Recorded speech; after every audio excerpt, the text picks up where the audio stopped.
Just what can we learn from podcast stats? It's the Podcast Report, episode 165. Show notes, links, conversation, and more at thepodcastreport.com/165.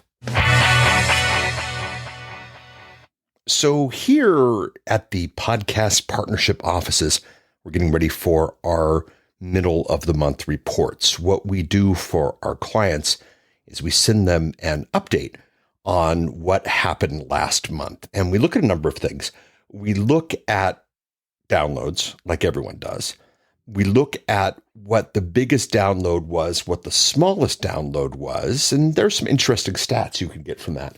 Because, if one episode got a lot more downloads than the other episode, what was it about the subject that got more people to click play? What was it about the subject that got more people to download? What was it?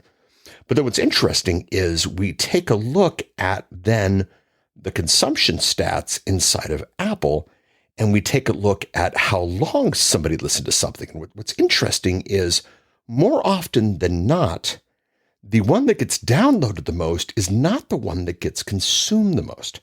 I'll say that again. The one that gets downloaded the most isn't the one that gets consumed the most. What does this mean?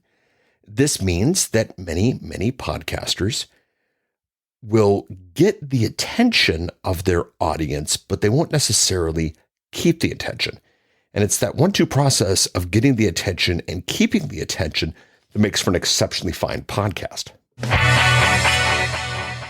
had one client a while ago that we did this for, where I asked him, I said, okay, guess, or, can you predict, do you want to bet on which episode that month got the most downloads, which episode that month got the least amount of downloads, which episode that month got the most consumption, and which episode that month got the least amount of consumption? Well, here's what's interesting. The client who's been podcasting a lot, whose downloads are in the millions. This is not I started to try to see if I wanted a podcast type of person. This is someone whose downloads in the millions predicted, funny enough, exactly wrong. Now, there were only 4 episodes that month, so the odds of that aren't that crazy, but the one that he thought was downloaded the most was the one that was downloaded the least. The one that he thought was consumed the most was the one that was consumed the least. Even he didn't necessarily understand his audience. And again, millions of downloads, definitely doing something right, but the numbers didn't match the gut instinct that he had about his podcast. It made me wonder how many other podcasters are that way. Now, what's interesting is you take this 1-2 combo of the downloads and the consumption, that begins to paint a story. But then what gets really interesting is a number that we look at in the report, where what we do is we call recent, I can't remember the name of it. It's like recent episode percentage or something like that. But what it is basically how many episodes in October, released in October, were actually downloaded in October. So many of us tend to look at podcasts and think of the episode of the week. We make our show more like the evening news or maybe 60 minutes or that type of thing. Good for a week, good until the next episode comes out. But what's interesting is more and more clients are seeing a higher number of the back catalog getting downloaded. Another client, we took a look at October, and what was interesting was the number was 24.99 something percent, like almost exactly 1 out of every 4 people were only downloading, 1 out of every 4 people were downloading October episodes. 3 out of every 4 people were listening to the back catalog. Interesting. But then as you go back and look at the research, and as you go back and look at the numbers, this client had a tendency to sometimes make an episode that kind of was moment in time. And if you kind of listen to it a little bit, you realize that this isn't necessarily relevant for me. So a topic relevant, a podcast topic relevant, a podcast that looked attractive, a title that looked attractive, but then a podcast episode that didn't necessarily serve the audience 2, 3, 4 months later. Once you combine the new episode or old episode to the downloads to the conversion, you begin to build a really, really interesting picture of your podcast. And I want to explore a little bit about what we can do with that.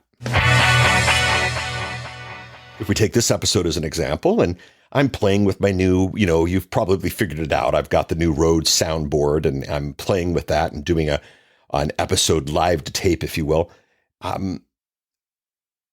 This episode, I'm attempting to make extremely evergreen. I'm trying to make this episode something that we could think about over time. Now, someone might be listening to this, in full disclosure, I'm recording this in March of 2019, and you might be listening to this in March of 2020 or 2021 or 2022, and you might be going, why is he only measuring those 4 things? Because we have other things that we can measure right now. But what I want to do is I want to recommend, I want to encourage podcasters to take a holistic view of what it is that they're doing. So many of us take downloads only, and I joke all the time, and you've heard me on this show, I can get you as many downloads as you want, and they're really, really cheap. We look at downloads only, or we look at downloads over time, or we look at different things, or we look at this, we look at that, but we don't look at the whole picture. And I'd really recommend that you start looking at the whole picture. Because here's something funny. Let's say episode 22, the month that it was released, was consumed 80%.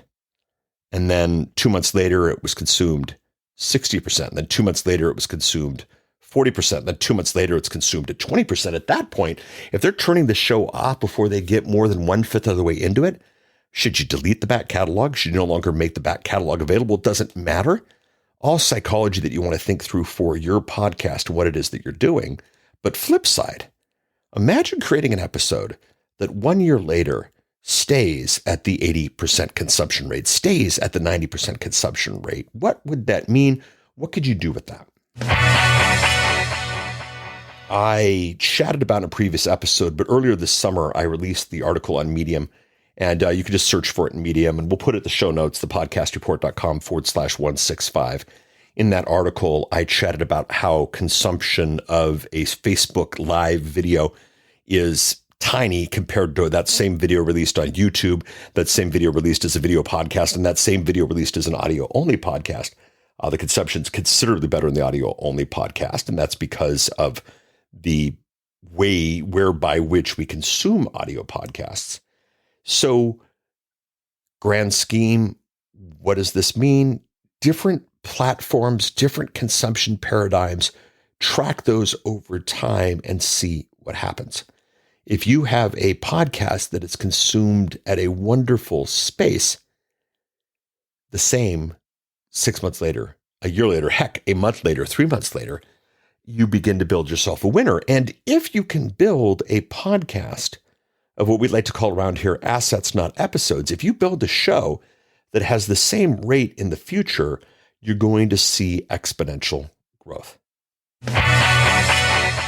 Also in this episode, I'm going to link to an episode of Frank Kern's Your Next Million podcast.